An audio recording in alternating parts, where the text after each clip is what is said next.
Hello everyone, this is part 33 of What If Naruto Was the Devil Ninja, and I hope you guys enjoy this video and to like, to subscribe, to share, and check out the playlist, to see more comment down below.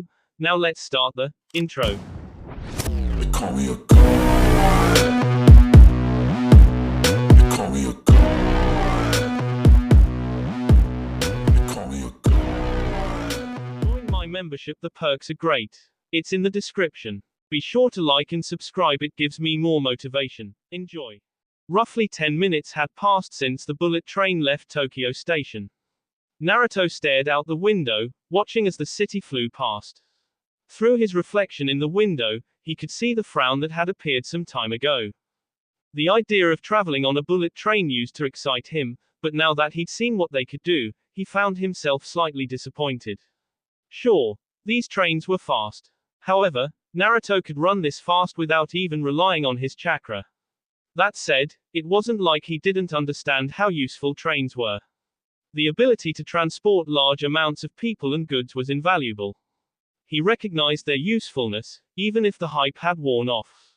Trains were rare in the elemental nations. In fact, there were only a few nations that had the technology and power to create them. Yuki no Kuni, or rather, Haru no Kuni had been one. Doto Kazuhana had been able to turn Yuki no Kuni into one of the most powerful nations with them. He would transport large amounts of supplies and materials to different parts of the country and build defensive weapons that acted as a powerful deterrent against other nations, not that it had helped him in the long run. Are you okay, Naruto? Asked Irina. Naruto pulled his gaze away from the window to see Irina sitting next to him, gazing at him with concern. On the other side of Irina was Kiba. Like the young angel girl, the princely swordsman was staring at him with something like concern. I'm fine, he told them with a wave of his hand. I was just thinking about my home. Your home? You mean the elemental nations? Asked Kiba, leaning forward so he could look at Naruto. Kiba was sitting on the aisle side of the train, Irina was in the middle, and Naruto had the window seat. Yes. Nodding once, he gestured to the train. The elemental nations isn't as technologically advanced as this world is. While we do have some technology like trains and computers, all of them are very behind the times and outdated compared to this world. Your world was one of constant warfare, right? Irina asked. That's right. Our nations were always fighting each other for one reason or another. Even during times of peace, our nations spent it preparing for the next war. I think that's why technology is so stilted in my world. If it wasn't something that could be used to get an edge over an enemy nation, then no one thought about building it. That seems so sad, Irina muttered. Naruto smiled. You're a sweetheart, Irina. Don't worry too much. I'm sure my world has achieved peace by now. Before he'd been sent to this world, the four great nations had allied themselves with each other to fight against Akatsuki. He had no doubt they'd continued to remain allies after his departure. They had people like Gaara, Tsunade, and the Mizukage, so he was sure they wouldn't let their world go down the path of war again. Deciding to see this topic off before it could become too depressing for Irina, who still looked on the verge of tears, Naruto brought out a deck of cards and asked if they wanted to play a game of Old Maid with him. The two of them quickly agreed. Old Maid was a game that didn't exist in Naruto's world. There were card games from his world, of course, but all of them required tables and couldn't be played on a train. They played for about an hour before making a unanimous decision to stop. Naruto won every game they played. Irina had actually asked him if he was cheating, but when he had her deal the cards and still won, she was forced to admit that he was just that lucky. After the final game's conclusion, the group decided to visit Issei and Asia. As they were making their way to the back, Naruto leaned into Irina. Is everything okay? He asked quietly. You've been tense since boarding the train. He'd noticed it when they first boarded. Irina generally acted with calm and composed, unless she was extolling the virtues of being part of Michael's brave saints or praying to Michael, but ever since they sat down, her knee had been bouncing up and down. Most people would probably just assume she was anxious about the school trip. Naruto didn't. Irina wouldn't be feeling anxious about traveling to Kyoto for school. Even if she was excited about traveling, she would have shown it in a different manner, such as talking about all the places she wanted to visit. That she hadn't even mentioned what sights she would like to see told him that something else was bothering her. Irina stiffened as she turned to face him. She flushed a bit, likely due to the proximity of their faces, but she quickly shook her head. Well, it's not nothing, but I don't really want to talk about it right now. I'll tell you later. I'll hold you to that. They arrived in the train car that housed Isai's class. A number of squeals went up when the girls saw Kiba enter, though the enthusiasm of those squeals dropped off when they noticed where Kiba was heading. Is he going over to Hyodo? How can this be? No, Kiba, don't do it. You'll become tainted with that pervert's filthy germs. The very air that Lecher breathes is toxic, Kiba-kun. Naruto glanced at the girls pleading with Kiba not to sit by Issei, who looked about ready to cry himself. He snickered. The hatred these girls had for Issei was kind of amusing. Granted, Issei was still a pervert, but the boy had grown up quite a bit. Then again, he did still talk about B in public, so maybe it was only natural they would be adverse to him. Beside him, Irina sighed and rubbed her forehead. The girl probably still had trouble accepting that her best friend from childhood was so salacious. Issei and Asia were sitting together. While it was hard to tell they were a couple at first glance, Naruto only had to look at their entwined hands resting between them. They were being discreet about it. No doubt Issei was trying to protect Asia's image by not making it obvious that they were a couple. Do you mind if we sit with you? Kiba asked Issei. Issei looked at the three of them, and then shrugged. Sure. What's up, Kiba, Irina, sensei? Naruto didn't think he'd ever get over how Issei called him sensei. He liked how it sounded. Yes, this was the kind of respect he had longed for back in the elemental nations.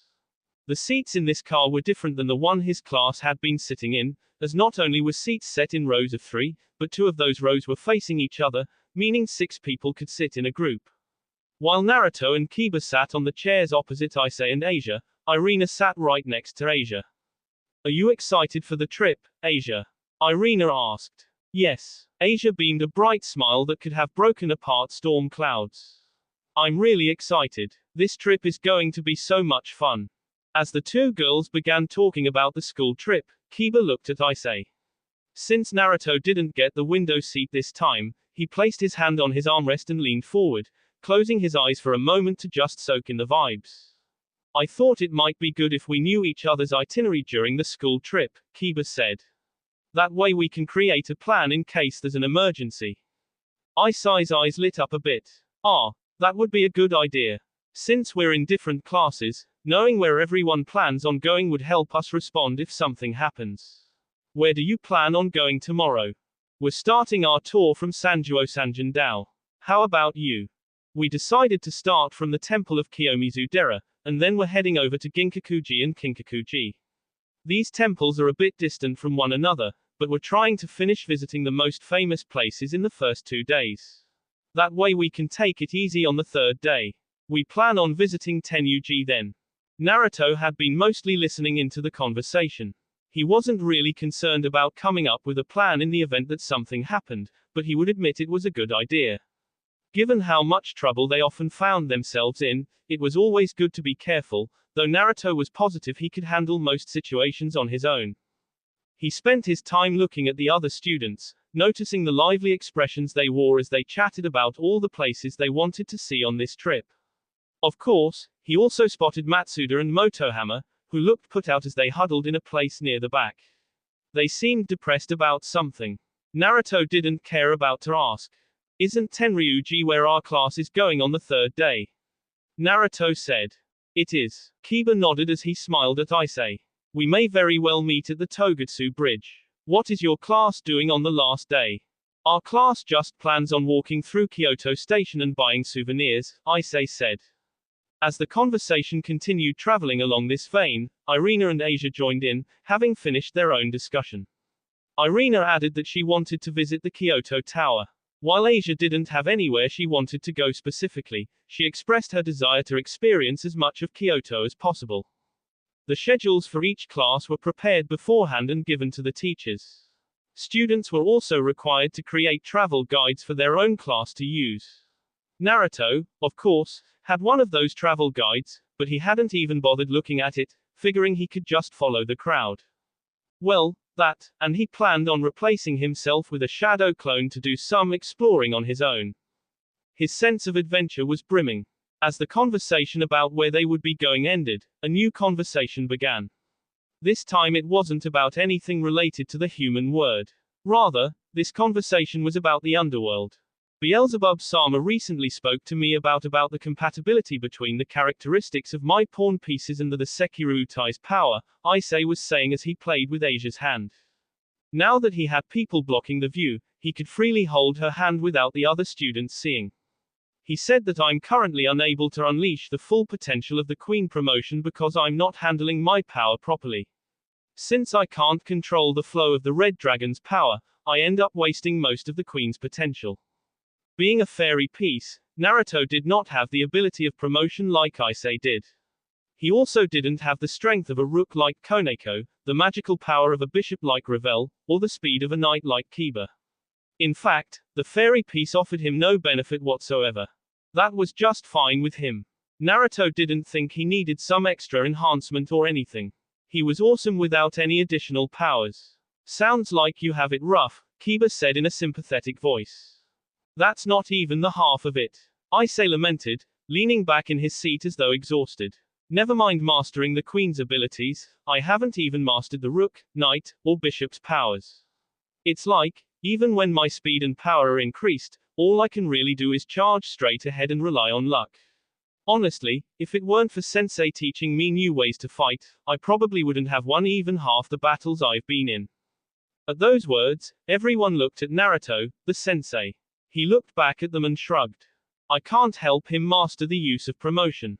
I barely even know how the evil piece system works. That being the case, all I can do is fight Issei with everything I have and force him to create countermeasures.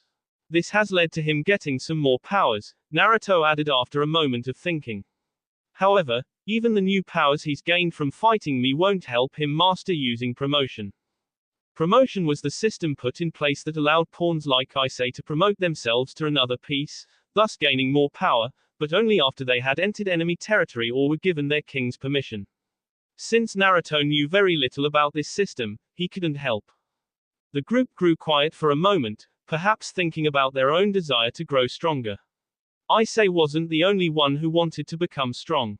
Kiba had expressed a desire to be stronger than he was now, and so had Asia, though growing stronger for her meant gaining strength as a healer instead of a fighter. Beelzebub-sama said I should master the rook and the knight first, Issei continued after some time. He said that would be the best way to bring out the Sekiru Utai's power. Speaking of power, aren't we going to be fighting Cyraorg and his peerage in a rating game when we get back from Kyoto? Asked Naruto. Rias mentioned that the three factions leaders were planning to restart the rating games that got interrupted when Loki attacked us.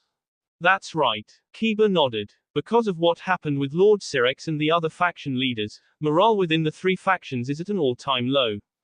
A lot of people have lost confidence in them.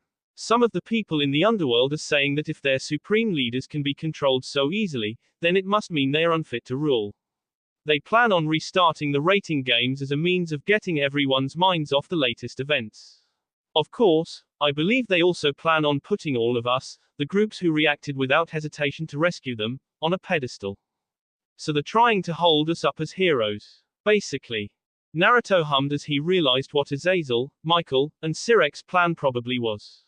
Since faith in them was currently shattered, they wanted to present a group of people who members of the three factions could place their faith in.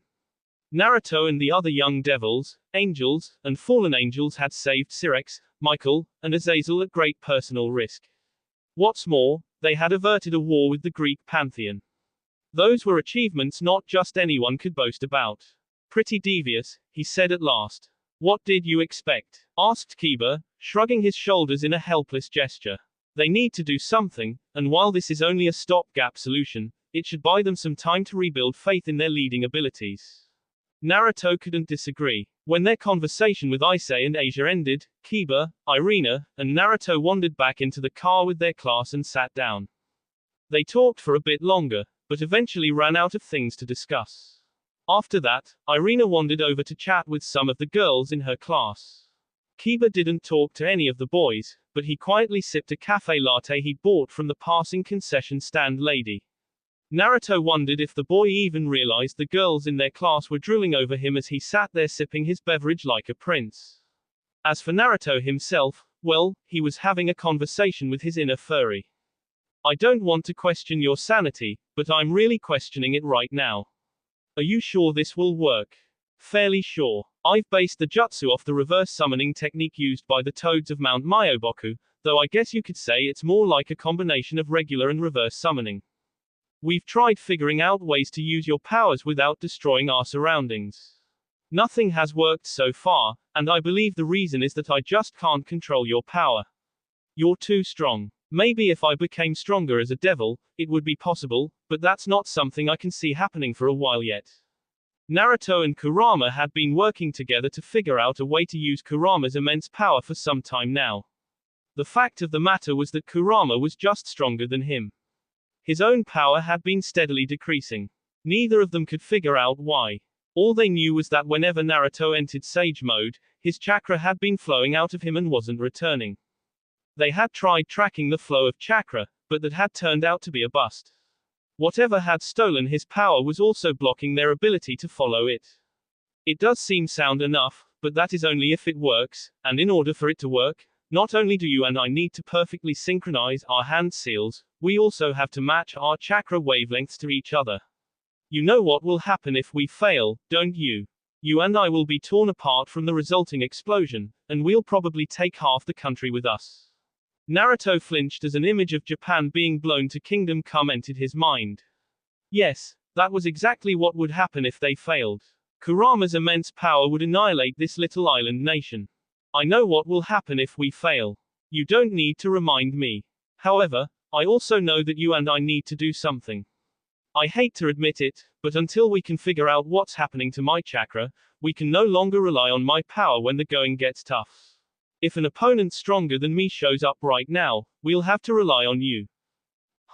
You do bring up a good point, but let us hope it doesn't come to that. Believe me, I am praying we don't actually have to use this jutsu as much as you are, Naruto said to his companion. Outside, the train continued racing across the tracks. Devil Ninja. We will be arriving in Kyoto shortly, a voice announced over the speaker system, jolting Naruto out of his light sleep. He rubbed his eyes a bit and let out a wide yawn, but then he paused upon feeling something leaning against his shoulder. Looking down, Naruto found Irina using his shoulder as a pillow. Not only was her head on his shoulder, but her body was slightly pressed into his side, meaning he could feel the swell of her bee on his arm. While her bee weren't as big as Rias's, she still had a very nice pair. They were hard to ignore. Irina, wake up. We've arrived. ZZ, HNN, was that? Irina stirred as Naruto shook her shoulder and opened her eyes, blinking several times. Upon waking up a bit more, she looked at him, frowning a bit as she brought her face closer to his. It took her a moment to grasp their situation, but once she realized what position they were in, she squealed and jerked away. I'm sorry. Why are you apologizing? Naruto asked. I don't mind being your pillow. In fact, I'd say it was rather nice. Oh, thank you. Irina flushed and looked away. Naruto chuckled. For someone with such a vivacious body, Irina sure was cute. Kiba just looked at the two of them and shook his head. Once the train had stopped, everyone grabbed their luggage and exited, stepping onto the Kyoto train station platform. Naruto took a moment to admire the massive train station. He wouldn't say the station was as big as the one in Tokyo, but it was pretty huge. Not only were there thousands of people wandering around, but he saw numerous places to eat and shop, and the Kyoto station roof was even covered by a gigantic atrium. Numerous escalators and elevators dotted the interior space, leading to another floor. It was all very modern. This place is amazing, Irina muttered as she clasped her hands together. She had stars in her eyes. I'd love to build a spectacular railway like this in heaven. Is that one of your dreams? Asked Naruto. Well, not really. Irina gave an embarrassed laugh as she rubbed the back of her head. I just think it would be nice if there was something like this in heaven. Don't you think a train station would be convenient? Well, yeah, I guess it would, huh? While Naruto and Irina were talking, Kiba traveled to the head of the procession and clapped his hands together, getting everyone's attention. He was the coordinator for their class. It was his job to keep everyone on track.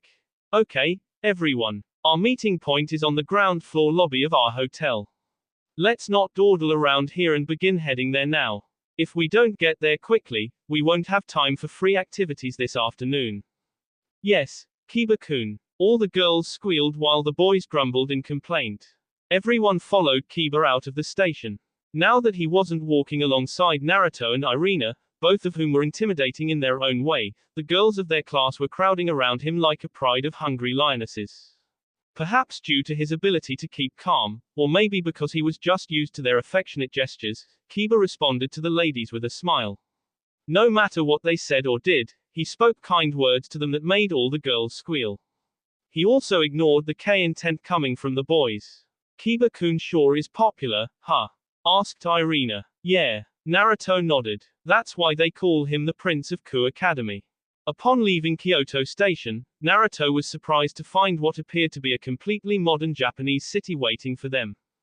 He hadn't been sure what to expect. That said, he did have some expectations. He'd been under the impression that Kyoto was a traditional city, so he'd been expecting more ancient Japanese structures right off the bat, like temples and stuff. As he and Irina followed Kiba through the crowds of people, he knew that massive, modern-day buildings and people dressed in business suits had not been within his expectations at all. Look, Naruto. Irina pointed at something in the distance. It's the Kyoto Tower. Naruto looked over to see the fabled Kyoto Tower, which stood far above all the other buildings.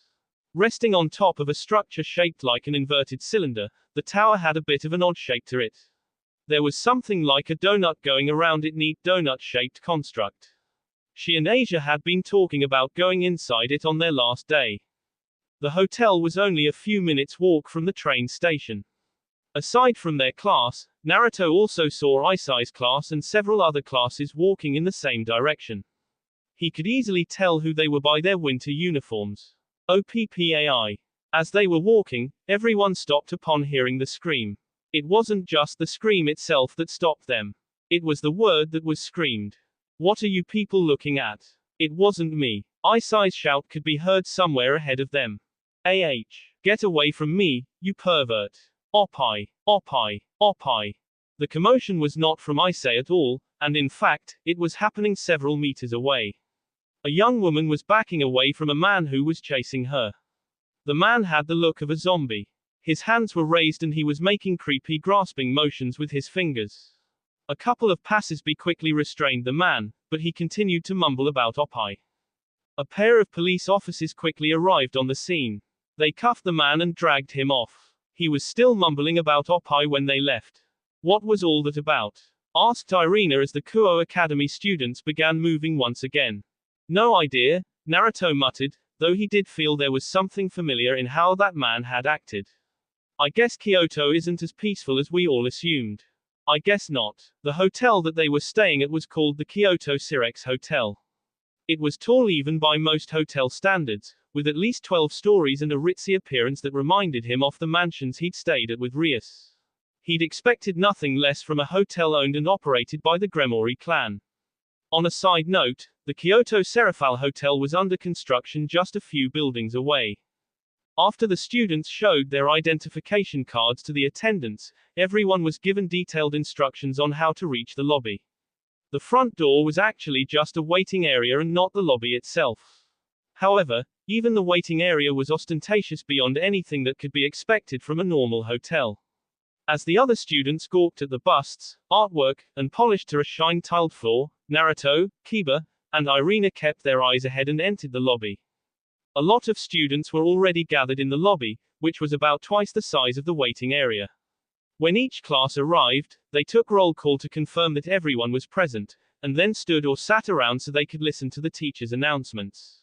As Naruto stood beside Irina and Kiba, he found Azazel and Rosweiss discussing something among themselves, though they soon stopped when it became Rosweiss's turn to talk. Everyone, there is a 100 yen shop in the underground shopping center in Kyoto. If you need anything, please do not hesitate to go there. I know a lot of you don't think so, but you can never be too careful with your money these days. If you become the kind of person who spends a lot in your youth, you'll grow up to become an unreliable adult. Money makes the world go round, as they say. That is why I recommend buying any essentials at the 100 yen shop. Naruto had known about Roswice's strange spending habits, as they had discussed the numerous 100 yen shops around Ku, and he had even joined her when she shopped on occasion. Even so, he felt like she might have been going a bit overboard with that speech of hers. Well, whatever, so long as it made her happy, he guessed it was fine. As she finished her speech, another teacher came up and made some final announcements. After putting away your luggage, you will be free to do whatever you want until 5 p.m., but please don't wander too far from the hotel. Stick to the area around the Kyoto railway station and make sure you're back in your rooms by 5:30. All of the students announced that they understood. That said, it wasn't certain that any of them would listen to the teacher's orders. After receiving their keys from the lobby attendants, the students began filing out to locate their rooms. Naruto and Kiba were sharing a room, which, like most rooms in this hotel, was a Western-style room with 2 queen-sized beds. Given that he wouldn't be sleeping with anyone on this trip, the size was more than adequate. Not only were the beds large and comfortable, but the decor of the room was tasteful. As he looked at some of the art hanging from the wall in their room, Naruto thought he saw Graffia's unique taste on display. I wonder if she had a hand in designing these rooms. He still wouldn't say he knew Graffia very well, but deciding to personally choose the decorations for a hotel owned by Sirex sounded like something she would do. She'd probably say something like, "It's the duty of a maid to ensure her master's business has adequate decoration." Naruto set his luggage by the bed and put his clothes, toiletries, and other necessities away alongside Kiba. The two of them talked while working to make the time go by faster. That said, they mostly talked about swords and training. Even though they were on a school trip, the two of them had no intention of neglecting their training. "Now that we're packed up, I think we should meet with Irina and the others," Kiba said. Naruto nodded. "Since it's free time today, we should be able to hang out Eyes and Asia as well. Let's go find them once we meet up with Irina." "Definitely. It will be a lot more fun if we're in a big group." Kiba agreed with a smile. As they left the room, Naruto couldn't help but grin. Their Kyoto school trip was finally about to begin. Devil Ninja, Naruto, Kiba, and Irina hooked up with Issei, Asia, Kiryu, Matsuda, and Motohammer after getting everything unpacked. Then they hopped onto a train. They were going from Kyoto Station to Inari Station, which was just one stop. Naruto felt they could have walked, but no one else wanted to walk around like he did. "Can you believe it, sensei? They gave me a crappy little tatami room that's barely large enough to fit a single person inside," Issei complained as he sat next to Naruto and Kiba. "I mean, I understand that it's so we can have meetings without worrying about other people coming in and finding out about devils, but I really wanted to get a nice room like everyone else." The girls were all sitting together as they looked out the window. Motohammer and Matsuda were snapping pictures of anything and everything. Naruto was just glad the two of them weren't trying to perv on women, but he guessed they were the kind of perverts who only watched and talked about perving in loud, raucous voices. Well, they also peeped, but aside from that they were harmless. "That's just the way things worked out," Kiba said to Issei's complaint. "I think the original plan was for Naruto to have his own room, but Naruto is in my class now, so he and I are sharing a room to avoid someone accidentally stumbling upon the fact that we're devils." "Yeah, I know," Issei sighed. "I just really wanted to share a room with Asia." "Understandable." Kiba nodded. The train soon stopped and everyone disembarked. As they exited the train, Naruto looked around and found the road leading to Fushimi Inari. A loud thumping echoed inside of him, causing Naruto to grin. "You seem excited. HMPH. These humans are worshipping a fox god. They have good taste." This particular part of Kyoto was split by a canal running through it. To reach the Inari shrine, they would have to cross over the canal and head toward the massive red torii that marked the shrine entrance. Irina, look at these cute fox plushies. Ah, they're so adorable. They remind me of Naruto. At least if they could get Irina and Asia away from the numerous shops lining the street around the station. There were quite a few of them. What's more, it seemed that because this area held the shrine dedicated to Inari, their primary merchandise were various fox toys. Naruto could even see several figures of anime fox girls in a store window. Rias would love those. He, this is great. the two beauties enjoying the sights and sounds of Kyoto in all its splendor. I must get a picture of this. Matsuda grinned lecherously as he began snapping photos of the two. Naruto frowned a bit. He didn't like the idea of this man having Irina's photo, or photos of his little sister Asia's, for that matter, but neither of them seemed to mind, so he let it go. Standing disgruntled off to the side, Kiryu narrowed her eyes. What about me? You're ugly, so there's no way I'm snapping photos of Ugya. Naruto could only shake his head when Kiryu stomped on Matsuda's foot and stormed off. The perverted trio member nearly dropped his camera thanks to her, though he saved it at the last moment with some impressive juggling. Come on, you two, Naruto called out to Asia and Irina. We're gonna see the shrine. Coming. Asia called out as she and Irina left the shops and moved over to them. Located in a section of Kyoto that was canopied by trees, Fushimi Inari was marked by thousands of red torii gates. As Naruto walked through the gates with everyone else, he couldn't help but notice the strange hum that came from all around them. It was different from nature chakra used by Sage Mode. However, there was a natural energy permeating this place that he'd never felt anywhere else. It must be the energy from the god enshrined here. Inari is a powerful god of the Japanese religion, right? According to some of the research I've done, Inari is the god of foxes, fertility, rice, sake, agriculture, industry, and general prosperity and worldly success. He seems to be a pretty big deal. That's probably why. They continued traveling through the numerous torii, which didn't just move in a straight or even curved line. Dozens of stairs also dotted their path. This shrine was actually on a mountain, which they were aiming to climb. Irina was walking beside him along with Kiba. She looked around, staring in awe at all the torii they were passing. Ahead of them were Issei and Asia. The two were walking hand in hand, much to the anger of Matsuda and Motohama, who looked like they wanted to get between the pair. Kiru also seemed somewhat dissatisfied, but she was smart enough to keep such feelings to herself. Is it just me, or does it feel like we're being watched? Asked Naruto. I thought that went without saying, Kiba said. Devils and angels like us are considered threatening existences to the religious deities here. If we were to cause trouble for them, it could lead to war breaking out between our two factions.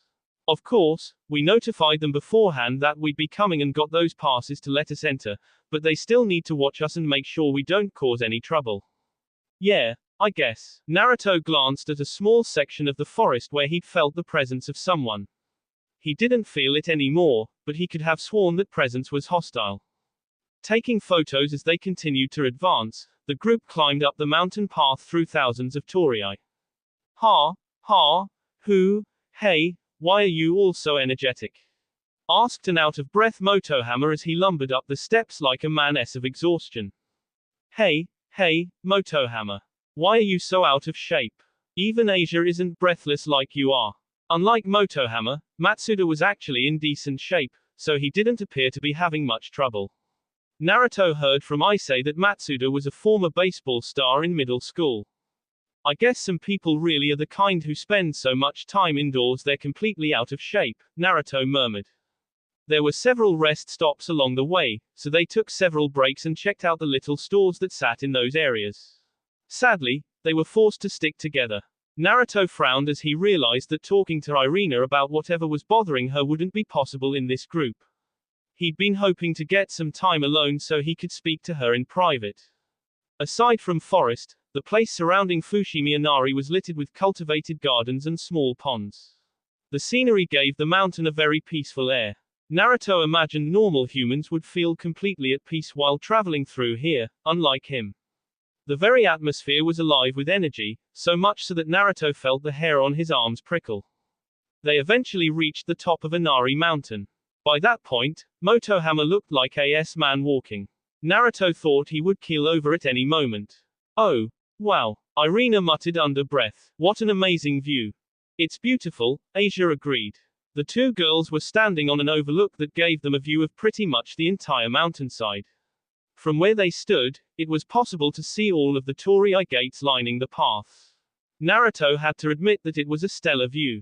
The torii gates wound through the trees like a red serpent, or maybe even like the red tails of a fox, presenting a startling contrast to the green of the forest. Kiba was sitting on a small bench as he admired the view as well. As the soft breeze rustled his blonde hair, Naruto gave an amused snort as he thought about all the girls who would have happily committed to see their prince looking like that. There was an old shrine at the very summit of the mountain. Naruto left the girls to viewing the mountainside and stood before the shrine, which appeared as little more than a slightly antiquated but well-maintained building barely large enough to fit a handful of people inside. He clapped his hands together, paying his respects to the god enshrined there. Do you think it's weird that a devil with a fox sealed inside of his belly is praying to a fox god? Yes, but since when have you ever not been weird? Good point. As Naruto was paying his respects, Issei clapped his hands next to him and bowed his head in reverence. Let me see and touch B all the time. Help me do more erotic things to Asia. Also, please help Akano accept herself so I can do erotic things to her as well. Or maybe not. You know, Naruto began with an amused smile, I don't think Inari is going to help you do erotic things with girls. But you never know unless you try. Inari is the god of fertility, right? Fertility means making babies, and making babies means S. He's the only god I can pray to about this, Issei said with a fire in his eyes.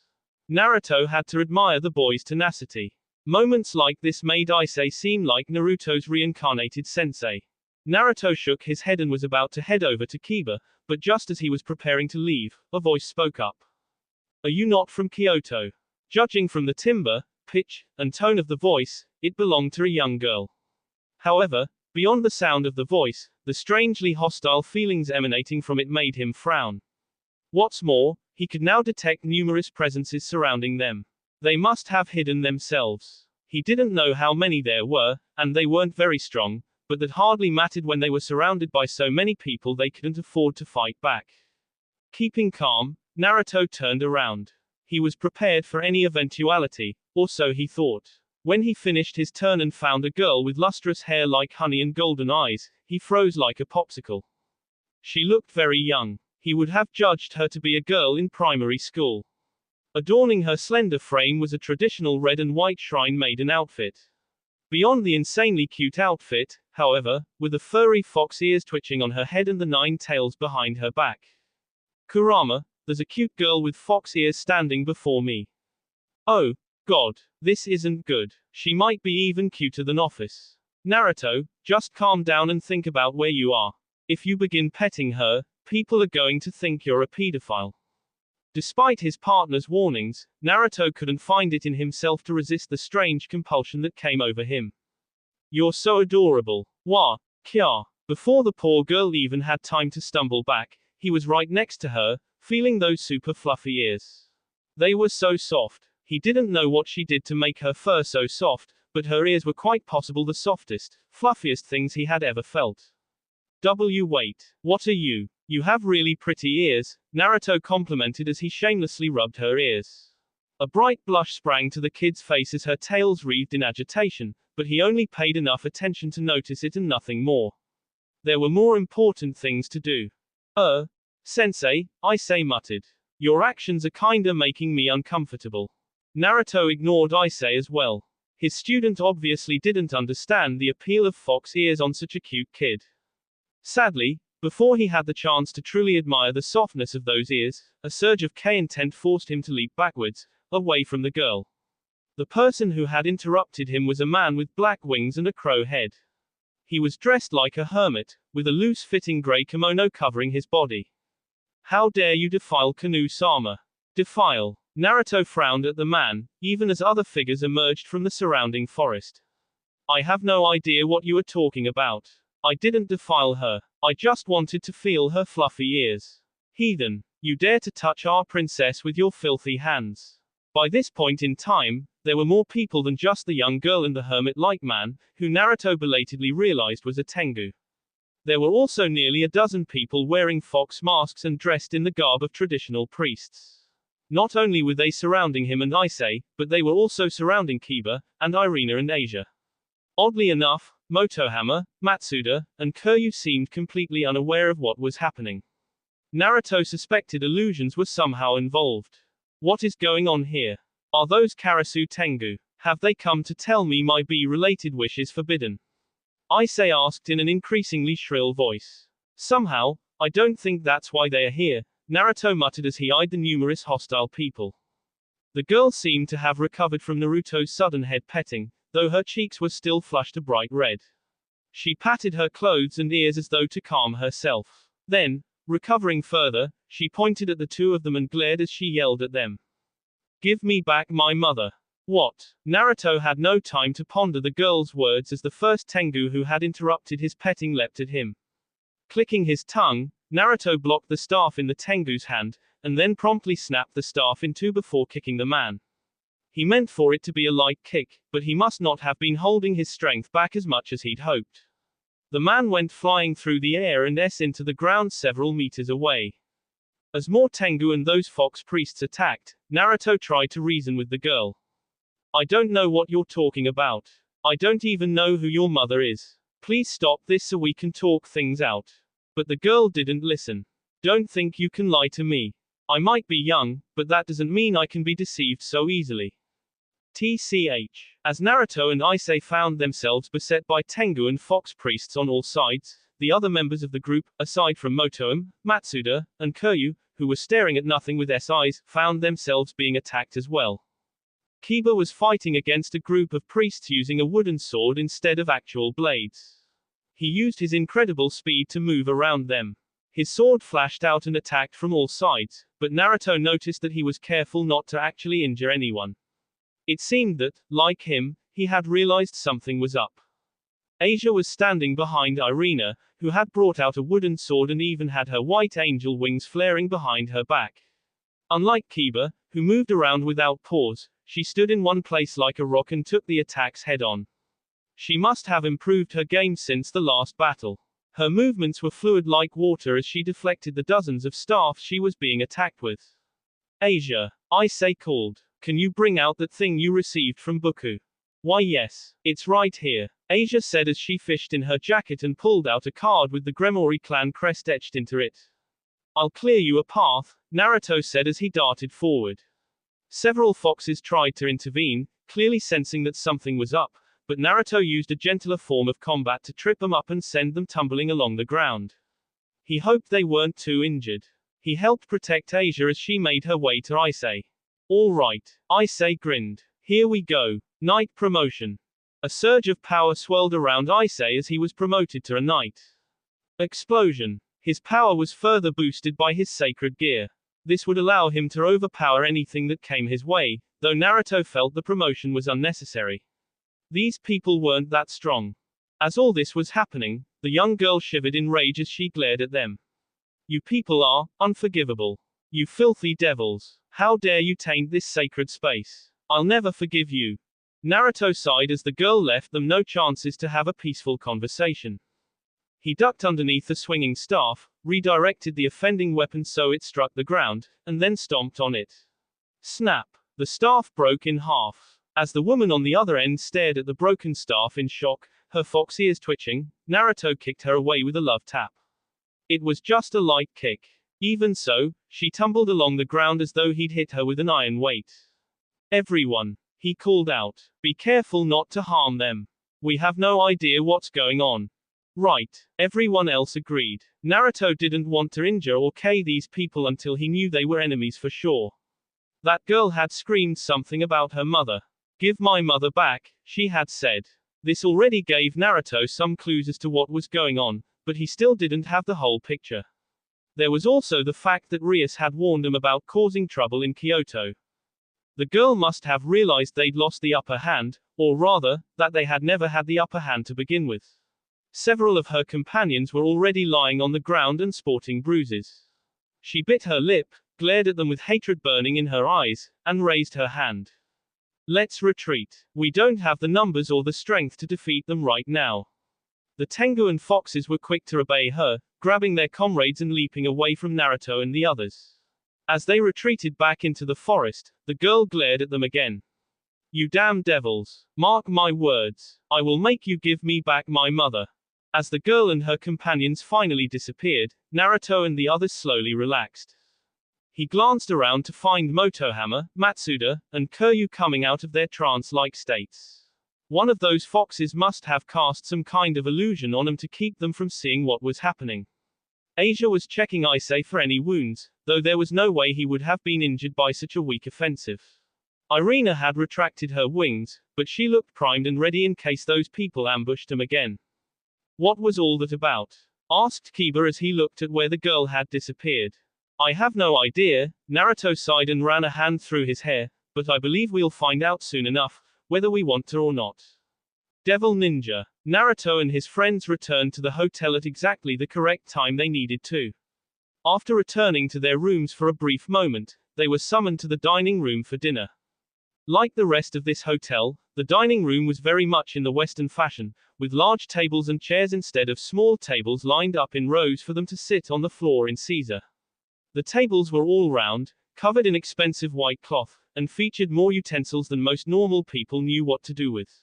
Even Naruto only understood how the numerous utensils were supposed to be used because Rias had drilled it into his head. Oddly enough, while the dining room was completely westernized, the dinner was a traditional Kyoto dish, boiled tofu. Also known as udofu, the meal was served in something similar to a hot pot. Several additions were prepared along with the tofu, including kelp, a somi no suyu broth, green onions, dried bonito flakes, and Chinese cabbages. Naruto was more of a meat and ramen person, but he would admit that the tofu was delicious. It was soft and sweet, and the way it melted on his tongue caused his appetite to blaze. They'd been forced to order 7 more dishes because Naruto was just so hungry. Sitting at the dinner table with Naruto, Ise, Kiba, Asia, and Irina were Azazel and Rosweiss. Since this was the perfect time, Naruto informed them of what happened. They listened as he explained how they were attacked at Fushimi Inari with puzzled expressions. When he finished, Azazel's frown had grown a lot more serious than what Naruto was used to seeing. I'm not sure what's going on here, he confessed. We took the proper procedures to inform the yokai of Kyoto that you would be coming here, so the ruler of this place should have been informed about all this beforehand. Why would they attack you? The leader of this place is Yasaka, right? Said Naruto as he blew on his tofu and stuck it in his mouth. Ah, this really was good. It might not have been ramen good, but he definitely wouldn't mind having this again sometimes. Wait, maybe he should even add it to his ramen. It was a brilliant idea. I amaze myself sometimes. Ignoring the snort in his mind, Naruto listened as Azazel confirmed his thoughts. Yes, Yasaka is the Kyuubi, the 9-tailed fox who controls Kyoto. She is basically the ruler of all yokai. Naruto, Kiba suddenly started, you don't think? I do. Nodding at Kiba, Naruto turned to Azazel and Rosweiss. The person who attacked us was a little blonde kitsune. She couldn't have been very old, maybe 11 or 12 at most. Anyway, she told us to give her mother back. She seemed to be under the impression that we had her mother. I think she might be Yasaka's daughter. Azazel and Rosweiss stared at him, though while the silver-haired beauty seemed stunned, the fallen angel was rubbing his chin in thought. Yasaka is said to have a daughter, though I don't know how old she is. Did she have 9 tails? Yup. He nodded. Yasaka and her daughter are the only kitsune with 9 tails, so that was definitely her. It sounds like there's trouble in Kyoto. I'll have my subordinates look into this. With luck, we can meet with this girl and clear up the misunderstanding she has about you. Until then, just continue touring Kyoto as you have been. It would be a shame to let this bad experience ruin your school trip. That was the best Naruto could hope for, and since they had finished this rather serious discussion, the dinner conversation turned to more pleasant topics. Asia and Irina began talking about what they wanted to do tomorrow, while Ise asked Azazel for advice on how to boost his powers. That was a pretty perverse topic, so Naruto ignored them. He instead talked to Kiba and Rosweiss. Dinner eventually came to an end, and everyone was asked to return to their rooms. Naruto stood up with the others. He didn't intend to return to his room, though. He placed a hand on Irina's shoulder, grabbing her attention. Would now be a good time to talk? He asked. Irina looked at him, biting her lip, and then slowly nodded. Yes, I suppose we should talk now. Since Irina was staying with a group of girls from their class, they couldn't use her room, and this seemed to be something she didn't want to tell others about, so his room was out of the question. The hotel had several lobbies they could sit in. Naruto led her to one of those. Irina sat down, but he bought a pair of drinks from a nearby vending machine, and then, setting one drink in front of Irina, he sat down on the opposite side of the table. Irina spent several long moments staring at her drink before taking it in hand, popping the cap, and drinking from it. Naruto sipped his own drink, something made from red bean paste. He didn't say anything. It wasn't really his place to talk yet. You know how Zenevia didn't return to Kuo after the battle with Kokobile? Irina began. He nodded. I do. I always wondered about that.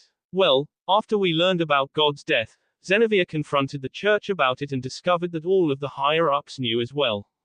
Even our own master knew it. But no one told us. Irina clasped her hands around the drink as though seeking comfort. I wasn't there when she confronted them, but I heard a rumor about how Zenevia had screamed at them, called them frauds and liars, and then stormed out. For a few days after that, Zenevia had seemed It was like her purpose in life had disappeared.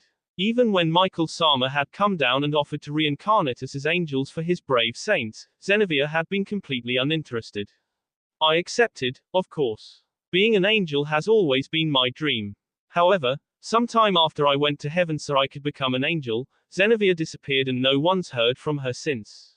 Naruto knew a bit about this. He couldn't remember who he'd had this conversation with, but he was sure someone had told him about Zenevia disappearing. Despite that, he listened intently. I'm guessing someone spotted her recently. He asked. It was the only thing he could think of that would distract this girl so much. Irina nodded. Someone from the church said they saw her, in Kyoto. Naruto twitched as Irina suddenly looked up, worry clear on her face. Naruto, you don't think, Zenevia wouldn't, that girl's mother, you don't think she had something to do with her disappearance, do you? Oh, boy. Naruto gazed into Irina's pleading eyes, which seemed to be begging him for some kind of reassurance. He leaned back in his chair. What should he say? What could he say? Being Naruto, he decided to just wing it and said the first thing that came to mind. Even if she is responsible, it just means you and I will have to bring her back to her senses. He raised his left hand and made a fist. With our fists if we have to.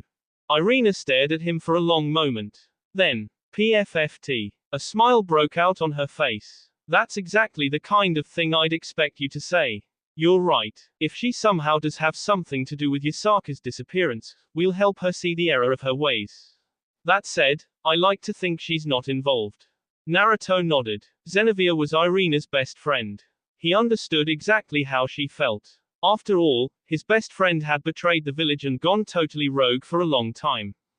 Thank you, Naruto. I feel a lot better. I'm glad I could help. You can always come to me if you need a hand. Irina nodded and blushed. I will. Thanks. Since their conversation was over, the two of them finished the drinks and left the lobby. He looked at a nearby clock hanging on the wall. It looked like they would still have time to take a bath if they were quick. He really wanted to get the grime from the day's events off. Explosion. However, just as they were nearing the baths, a loud and very familiar shout rang out. They looked at each other. It was clear in Irina's eyes that she sensed the same lustful intentions he had. Nodding, they hurried their pace, traveling through several corridors, until they reached the emergency escape, where the voice had come from. There, Naruto found a scene like something out of a perverted fantasy. Rosweiss was kneeling on the ground, doing her best to cover both her completely bare C and her N. Tears leaked from her eyes as she glared at Issei. Naruto could barely focus on the gloating boy as he stared at the N. Rosweiss. While he would always claim otherwise, it wasn't like Naruto didn't have his own perverse desires. Jiraiya had been his sensei, after all. Rosweiss was also gorgeous. Her silver hair was arrayed around her body, somehow enhancing the allure of her N figure. Large B were pushed against a slender forearm as she tried to cover her N, but the result really enhanced her eroticism. Perhaps it was because she was a Valkyrie, but the woman also sported a flat stomach, narrow waist, and beautiful hips. Mastering his own desires before anyone else could take notice, Naruto stepped onto the escape hatch and removed his school jacket. Meanwhile, Irina went over to Issei and yanked on his ear. Ow. Irina, what are you doing? Why are you such a pervert sometimes, eyes? Oh, Lord who art thou in heaven, please forgive this devil for his sins. Yeouch. Don't pray. You know that hurts me. Naruto ignored Issei's pained cries as he covered Rosweiss with his jacket. The woman sniffled as she accepted his gesture with a soft, "Thank you." He helped the woman stand to her feet and turned away as she buttoned his jacket up. It wasn't going to do much. His jacket was large enough that it at least covered her bottom, but anyone looking up would catch a glimpse of the promised land. Even bending over would send men into a catatonic state as her rear end became visible.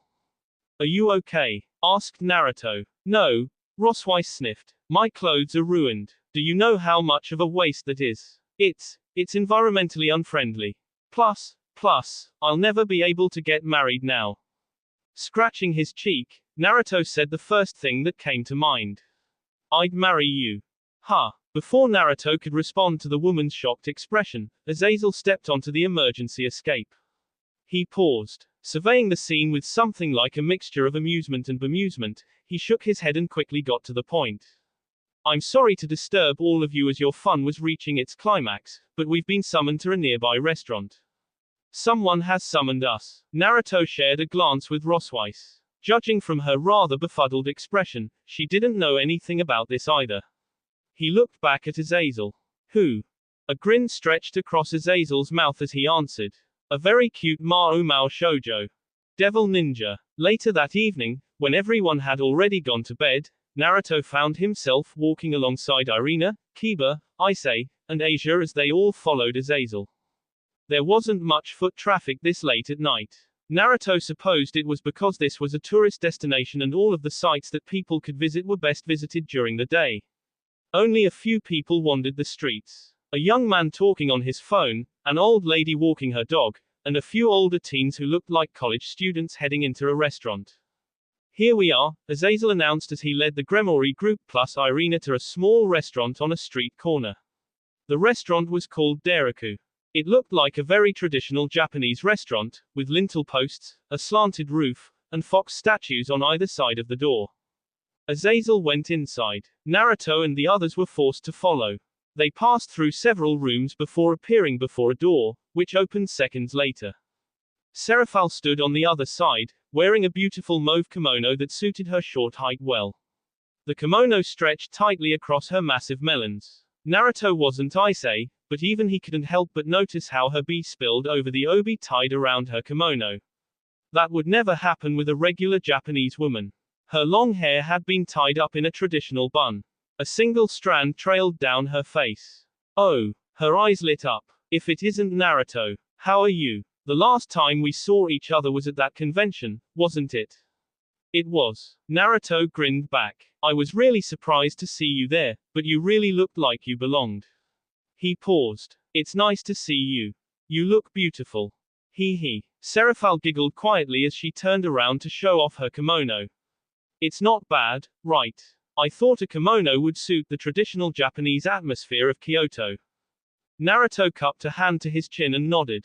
"Indeed, a kimono definitely suits the occasion and setting well. Are you two just going to stand there talking? Hurry up and get inside." Seraphal was not the only person in the room. At the sound of the annoyed voice, Naruto and the others looked past Seraphal to find the members of Sona Citri's peerage also present. Of course, Sona and Tsubaki were not there. They were in their third year and therefore not attending this trip. The members currently present were Saji, Tsubasa, Rhea, and Momo. "Hey Saji." Issei greeted the student council member with a wave. "How's Kyoto treating you? Where did you all go this afternoon?" With the student council, so we spent the entire afternoon helping out the teachers, Saji sighed as he ran a hand down his face. He looked tired. Actually, all of them looked tired. Naruto guessed being forced to help the teachers instead of enjoying their time off was taking its toll. He offered them his silent sympathies. "Come on in and sit down," Seraphal said with a gesture. "The food here is delicious, especially the chicken dishes. Naruto, Sekiruote-chan, you two can eat as much as you want." Seraphal ordered several more dishes, which came out surprisingly quickly. A young man dressed in a traditional male kimono served them, offering up a variety of chicken, tofu, and beef dishes. Naruto took his chopsticks and popped a piece into his mouth. He blinked in surprise as a mild burst of flavor hit his tongue. The seasoning was light, allowing the chicken's natural flavor to spring forth, but there was just a hint of spiciness to give it that good kick. He tried the beef dish next. This is really good, Irina said in surprise before taking her chopsticks and presenting some food to Asia. Here, Asia, try this tofu. Oh okay, Arn. As Irina began feeding Asia food, Naruto and Ise quickly found their eyes swiveling in the girl's direction. They watched, silent for a moment, as the two girls soon began feeding each other. Hey, sensei, isn't there something erotic about two girls feeding each other? There is definitely something erotic about it. I'm so happy to be alive right now. You and me both. While Ise was crying tears of joy, Naruto didn't let on how cute he thought the scene was, but he couldn't deny there was something appealing about watching Asia and Irina feed each other. Naruto, you should try this dish too. Seraphal held her chopsticks out to Naruto, leaning over the table so she could reach him. The act caused her kimono to part and reveal just a hint of her creamy bee. It's called Kyo Kaiseki. It's really good. Come on, try some. Okay then. Naruto didn't hesitate to lean down and open his mouth. Arn. He closed his mouth over Seraphal's chopsticks, aware that those chopsticks had also been inside of the Mao's mouth. Thinking about how he had indirectly killed one of Hell's most powerful devils, Naruto thoughtfully chewed his food, admiring its subtle flavor. Kyoto really was mired in tradition. Even their food tasted like something he'd expect from ancient times. How is it? Asked Seraphal, her eyes boring into his with a bright sparkle. It's delicious, he said after swallowing. Isn't it? Seraphal looked pleased by his response. His and Seraphal's interaction did not go unnoticed. The student council members were staring at them in wonder, or more like shock. Perhaps they thought it weird that someone of his low standing was being fed by a Mao. Well, whatever. It wasn't like he cared what they thought. However, Irina didn't seem pleased by how close he and Seraphal were acting either. Naruto, please try this food as well. What the, ggmmp. Naruto was left unable to speak after Irina liberally shoved her chopsticks into his mouth. He gagged as something was practically forced down his tea. It was probably food, probably, but he didn't even get the chance to enjoy it before he was forced to either swallow it or choke. Maybe he should consider talking to Irina soon. Yes, that was definitely a good idea. Now that we're all nice and fed, I should explain why I'm here, Seraphal said. It was about half an hour after they had arrived at the restaurant, and by this point, it was probably safe to say most of the people there were full. Saji was leaning back as he patted his belly. Ise was in much the same position. Out of the boys, only he and Kiba didn't look like they were ready to fall asleep. Meanwhile, Irina, Asia, and the student council girls were sighing in content as they sipped some warm tea. So, you probably already know this much, but I'm actually in charge of foreign affairs for the three factions, Seraphal began after everyone had their fill. I had come here a while ago to secure the cooperation of Kyoto's yokai faction. She set her chopsticks on the table, a frown marring her cute face. But, well, it seems there's a bit of a problem. I'm going to assume this has something to do with that little girl we ran into, Naruto said. That girl is Kanu, Seraphal told him. She's the daughter of Yasaka, the Kyuubi who rules over the yokai here in Kyoto. According to several reports we received recently, Yasaka went missing a few days ago and hasn't been seen since. Naruto thought about the situation and tried to correlate it with what he already knew. He looked at the ceiling. Like the rest of this restaurant, the ceiling had the traditional elegance found in a Japanese building. It hadn't been modernized at all. I think I understand, he said at last. Someone killed the Kyuubi, which caused her daughter and the other yokai to panic. Then, when Kanu saw us devils wandering around Kyoto, she assumed we were the ones who killed her mother and attacked us. That's about the gist of it, Seraphal said with a nod. Then doesn't that mean the real question is, who actually killed Yasaka? Asked Kiba. We're already pretty sure we know who did it, Azazel told him. Naruto nodded. You suspect the Chaos Brigade is involved? Well, not quite. Seraphal rubbed her cheeks and sighed. We recently learned that certain factions of the Chaos Brigade had a falling out. The Hero faction, which is made up of humans with sacred gears, split off from the rest of the Chaos Brigade and is doing their own thing. We believe it's the Hero faction who is currently causing trouble in Kyoto, though we don't know what they want. As Seraphal spoke, Azazel poured some sake into a saucer and downed it in a single go. He then poured himself another drink, though he nursed this one. Naruto thought about the young girl whose mother had been Kei. He felt for her. Granted, he didn't necessarily understand how she felt, but that was because Naruto's mother had S the same day he was born. He couldn't understand what it felt like to have your own mother Kei. You guys have gotten mixed up in trouble again, Saji said, his eyes twitching. I'm not sure if you noticed, but getting into trouble is kind of our thing. Naruto grinned at the boy, who gained an even more annoyed look. How can you be so blasé about this? Easy. It's all par for the course. This is a pretty vexing situation, Azazel added as he finished off his drink. I'm almost tempted to believe they chose this time to Kei Yasaka because they knew we'd be here. He frowned and looked at Naruto. That ancient dragon god of yours didn't inform them we'd be coming, did she? Office seems more interested in going on dates and mating than what the Cows Brigade is doing, Naruto said. I doubt she told them anything.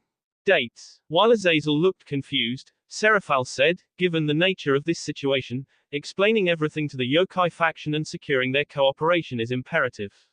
I'm going to continue talking to them. Hopefully, we can clear up this misunderstanding. In that case, I guess I'll be acting on my own to figure out what these damn terrorists are up to. Azazel cursed. He seemed a bit more belligerent than normal, but Naruto realized that he was probably just upset. This fallen angel was also a pervert. He probably wanted to play with some Mikos or something, but he couldn't do that if there were terrorists causing trouble for them. What should we do? Asked Naruto. Do you need any help securing the yokai's cooperation, or should we help figure out what the hero faction is doing here in Kyoto? Naruto wasn't the sort of person who could stand still when something was going on. He wanted to be in the thick of things. He was a man of action. Acting like a complacent high school student enjoying his youth was just boring. You all should just enjoy your trip, Azazel said. You might be devils, but you're also students. Leave this situation to the adults. Issei looked like he felt the same as Naruto did. But that's. If anything happens, I will call on you for help.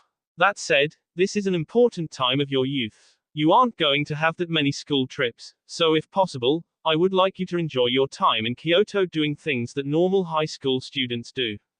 While Issei and the others looked touched by Azazel's words, Naruto didn't think he could feel satisfied knowing that something was happening and he wasn't going to be a part of it. He glanced at Irina, who looked worried about something. She must have been thinking about Zenevia. According to that report from the church, Zenevia was somewhere in Kyoto, or she had been at last sighting. Knowing this girl as he did, Naruto was sure she was worried that Zenevia might have joined the hero faction and is helping them cause problems. Azazel is right, Seraphal said with good cheer. You guys shouldn't let what's happening here bother you too much. Enjoy your time here in Kyoto. I certainly plan on enjoying myself. That was something he'd expect Seraphal to say. She wasn't the type to let anything get in the way of her fun.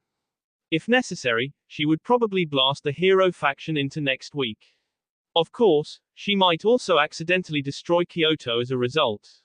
Naruto had heard from Rias that Seraphal had trouble holding back, though he'd never seen her fight before.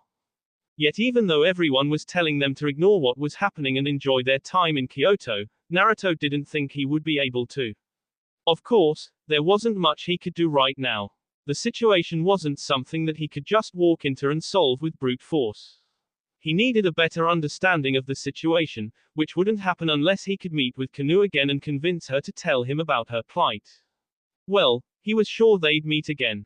Until then, Naruto decided he would train with Kurama in their new technique. That was all he could do, for now. That will be all for this video. Be sure to like, subscribe, share, and comment down below for more videos. Goodbye.